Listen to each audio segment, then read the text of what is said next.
அஸ்ஸலாமு அலைக்கும் வரஹ்மத்துல்லாஹி வபரகாத்து. அன்பார்ந்த சகோதரர்களே, ஹலிஃபா அலி ரலியல்லாஹு அன்ஹு அவர்கள் சுமார் 4 வருடங்கள் ஆட்சி புரிந்தார்கள். அவர்களுடைய ஆட்சியிலே ஒரு பக்கம் இப்னு சபாவுடைய அந்த கும்பல்களால் பிரச்சனை வந்தது, இரண்டாவது ஹவாரிஜின்களால் பிரச்சனை வந்தது, மூன்றாவது இந்த ஆட்சியை கொண்டு போகின்ற விஷயத்தில் ஏற்பட்ட மிகப்பெரிய 2 போர்களாக ஜமல் மற்றும் சிஃபின் போரும் நடந்தது. எனவே அந்த ஆட்சி காலம் என்பது அவர்களுக்கு நிச்சயமாக இப்னு சபாவுடைய குழப்பத்தினால், தூண்டுதலினால், கலகத்தினால் உருவாக்கப்பட்டு அந்த ஹிலாஃபத் என்பது அவர்களுக்கு சரியாக கொண்டு போக முடியாத அளவுக்கு, அதாவது அமைதியாக நிதானமாக அபூபக்கர் உமர் ரலியல்லாஹு அன்ஹுமா அவர்களுடைய ஆட்சி காலத்தில் இருந்தது போன்ற ஒரு நேர்த்தியான அமைதியான ஆட்சியாக கொண்டு போக முடியாத ஒரு சூழ்நிலையை அன்றைக்கு இந்த கலகக்காரர்கள், குழப்பக்காரர்கள் உருவாக்கி விட்டார்கள். கடைசியில் ஹவாரிஜிகளுடைய சதித்திட்டத்தின் காரணமாக அவர்கள் சுபஹு தொழுகைக்கு போகிற அந்த நேரத்தில் அவர்கள் கத்தி குத்தி ஆளாக்கப்பட்டார்கள். அது காயத்தினாலே அவர்கள் 3 நாட்களுக்கு பின்னால் வஃபாத்தாகினார்கள்.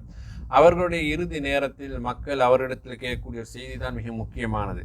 அவர்கள் சொன்னார்கள், உங்களுக்கு பின்னால் எங்களுக்கு ஒரு ஹலீஃபாவை, தலைவரை நீங்கள் நியமிக்க கூடாதா என்று கேட்கிறார்கள். உங்களுக்கு பின்னால் இன்னார்தான் கலீஃபாவாக மக்கள் எடுத்துக்கொள்ள வேண்டும் என்று நீங்கள் ஒருவரை நியமிக்க கூடாதா என்று அவர்கள் கேட்கிறார்கள். உண்மையிலே இந்த ஹலீஃபா பொறுப்பு அலி ரலியல்லாஹு அன்ஹுக்கும் அவர்களுடைய குடும்பத்தாருக்கும் சொந்தமானதாக இருந்தால் அதை அவர்கள் இந்த இடத்தில் சொல்வதற்கு இதுதான் மிக பொருத்தமான ஒரு நேரம். ஏன்னால் இப்னு சபாவுடைய குழப்பம் அதால தானே வந்தது. அலி ரலியல்லாஹு அன்ஹு அவர்களுக்கும் அவருடைய குடும்ப பரம்பரைக்கு தான் அந்த ஆட்சி போக வேண்டும் என்று தான் இந்த குழப்பம், கலகம் உருவானது. அப்போ இந்த சந்தர்ப்பத்தை அவர்களுடைய இறுதி நேரத்திலும் கூட மக்கள் கேட்கிறார்கள், உங்களுக்கு பின்னால் ஒருவரை நீங்கள் ஹலீஃபாவாக நியமிக்க கூடாதா என்று கேட்கிறார்கள். அப்படி நியமிப்பதாக இருந்தால் யாரை நியமிப்பது? ஹசன் அல்லது ஹுசைன் ரலியல்லாஹு அன்ஹுமா 2 பேரில் ஒருவரை தான் அந்த இடத்தில் நியமிக்க வேண்டும். அவர்களுக்கு தான் அவர்களுடைய பிள்ளைகள் இருக்கிறார்களே. அப்போது அலி ரலியல்லாஹு அன்ஹு அவர்கள் கேட்டனர். அவர்கள் என்ன சொன்னார்கள் சொன்னால், அல்லாஹ்வின் தூதர் ஸல்லல்லாஹு அலைஹி வஸல்லம் அவர்கள் தனக்கு பின்னால் யாரையும் ஹலீஃபாவாக நியமிக்கவில்லை. எனக்கு பின்னால் இன்னாரை நீங்கள் ஹலீஃபாவாக எடுத்துக்கொள்ளுங்கள் என்று ரசூல் ஸல்லல்லாஹு அலைஹி வஸல்லம் யாரையும் நியமிக்கவில்லை என்று அலி ரலியல்லாஹு அன்ஹு சொல்கிறார்கள்.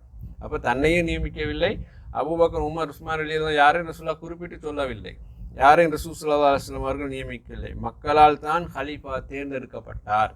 ரசூலுல்லாஹுடைய வஃபாத்துக்கு பின்னால் யார் ஹலீஃபாவாக வர வேண்டும் என்று மக்களால் ஹலீஃபா தேர்ந்தெடுக்கப்பட்டார். மக்களுக்கு அல்லாஹ் நலவை நாடினால் நபி ஸல்லல்லாஹு அலைஹி வஸல்லம் அவர்களுக்கு பிறகு அல்லாஹ் மக்களை நலவில் ஒன்று சேர்த்தது போல் எனக்கு பின்னாலும் மக்களை அல்லாஹ் நலவில் ஒன்று சேர்ப்பான் என்று அலி ரலியல்லாஹு அன்ஹு அவர்கள் கூறின செய்தியை நாம் பார்க்கிறோம். என்ன சொல்கிறார் என்றால், ரசூலுல்லாஹுடைய வஃபாத்துக்கு பின்னால் மக்கள் எல்லாம் ஒன்று சேர்ந்து ஒரு கலீஃபாவை தெரிவு செய்தார்கள் இல்லையா, அல்லாஹ் அதில் நலவை நாடினான். அதுபோல் எனக்கு பின்னால் மக்கள் கூடி தங்களுக்கு ஒரு தலைவரை ஹலீஃபாவாக தெரிவு செய்யட்டும். அல்லாஹ் தஆலா ஆரம்பத்தில் மக்களுக்கு எப்படி நலவை நாடினானோ, ஹலீஃபா அபூபக்கரை ரலியல்லாஹு அன்ஹு தெரிவு செய்ய எப்படி நலவை நாடினானோ, அதுபோல் எனக்கு பின்னால் நீங்கள் ஒருவரை ஹலீஃபாவாக தெரிவு செய்தால் அல்லாஹ் அதிலே உங்களுக்கு நலவை நாடுவான் என்று சொல்லி ஹலீஃபா பொறுப்பை மக்களிடம் விட்டு சென்றார்கள். உண்மையிலே இதுதான் அவர்கள் உலக தூய்மையாக நடந்த ஒரு முஸ்லீமுக்கு நல்ல ஒரு பண்பாக அவரோட செய்தி சொல்லுகிறது. ஆனால் இப்னு சபா செல்வது போல அலி ரலியல்லாஹு குடும்ப பரம்பரைக்கு இந்த ஆட்சி போகணும் என்றால் அவர்கள் உண்மையில ஹசன் ரலியல்லாஹு அவர்களை ஹலீஃபாவாக நியமித்திருக்க வேண்டும். அவர்கள் அப்படி நியமிக்கவில்லை. ஆனால் மக்கள் அலி ரலியல்லாஹு வஃபாத்துக்கு பின்னால் ஹசன் ரலியல்லாஹு ஹலீஃபாவாக நியமித்தார்கள். ஆனாலும் ஹசன் ரலியல்லாஹு ஹலீஃபா ஹிலாஃபத்து பொறுப்பை கொண்டு போக முடியாதால் அவர்களுக்கும் பல பிரச்சனைகள், சிக்கல்கள் வந்தது. எனவே சுமார் ஒரு 6 மாதத்துக்கு பின்னால் தன்னுடைய ஹலீஃபா பதவியை முஆவியா ரலியல்லாஹு அவர்களுக்கு விட்டு கொடுத்தார்கள். நீங்கள் இந்த ஹலீஃபா பதவியை பொறுப்படுத்தி சமுதாயத்தை ஒரு குடையின் கீழ் கொண்டு வந்து சமுதாயத்தை வெளிநடத்தி செல்லுங்கள் என்ற அடிப்படையில் ஹிலாஃபத்து பொறுப்பை அவர்கள் முஆவியா ரலியல்லாஹு அன்ஹு அவர்களிடத்தில் ஒப்படைத்தார்கள் செய்தியை பார்க்கிறோம். அந்த இடத்தில் ஹசன் ரலியல்லாஹு தனக்கு பின்னால் ஹுசைன் ரலியல்லாஹு ஆட்சி கொடுக்க வேண்டும் என்று அவங்களும் அந்த இடத்துல முடிவு செய்யவில்லை.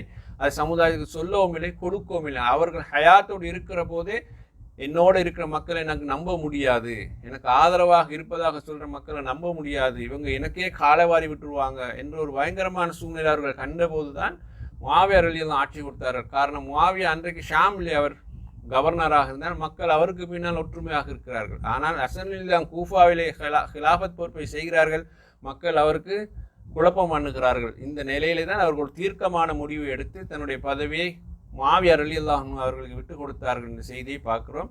எனவே அலி ரலியல்லாஹு உட்பட அவர்களுடைய குடும்பத்தார்கள் உட்பட தெளிவான ஒரு நிலைப்பாட்டில் இருந்தார்கள். ஹலீஃபா பொறுப்பை ரசூல் ஸல்லல்லாஹு அலைஹி வஸல்லம் தங்களுடைய குடும்பத்துக்கு விட்டு செல்லவில்லை, மக்களுடைய தெரிவுக்கு விட்டு சென்றார்கள்.